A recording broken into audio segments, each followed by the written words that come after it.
To run outside in an earthquake for a few reasons. Things fall off of houses, things fall off of buildings, trees fall down, power poles fall down, and power lines come down.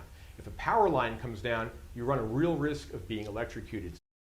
And if at any point you are outside during an earthquake, refrain from using any kind of bridge, as they can become unsteady and dangerous.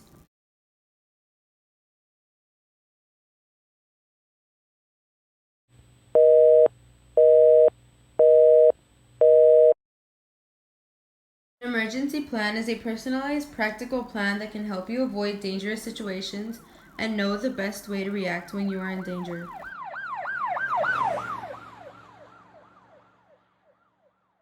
What should we have at home to prepare for an emergency? Well, the first thing we should always have is a backpack, one per person, in which you'll pack your clothes, important documents, a flashlight, radio, whistle, hygienic products, a small stack of cash, your prescribed medicine, wipes, hand sanitizer, and any first aid supplies.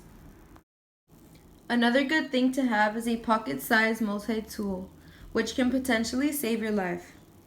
Make sure to pack extra gloves, batteries, duct tape, and flashlights.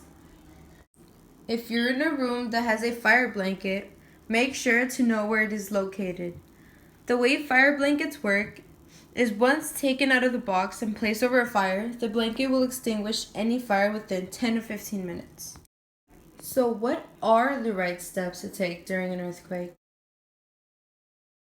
The first thing you would do in a school setting, if you were caught off guard, would be to stop, drop, cover, and hold.